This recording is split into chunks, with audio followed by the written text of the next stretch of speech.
How to add local files to Spotify. First, make sure the Spotify app is completely closed on your iPhone. Now, open the Files app on your iPhone.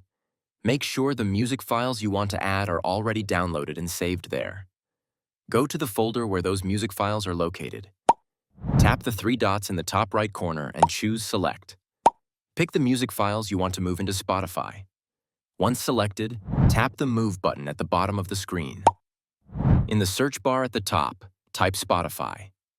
When the Spotify folder shows up, tap on it. Now tap Move to transfer your music files into the Spotify folder. Next, open the Spotify app. Tap your profile icon in the top left corner of the home page. Go to Settings and Privacy and tap on Apps and Devices.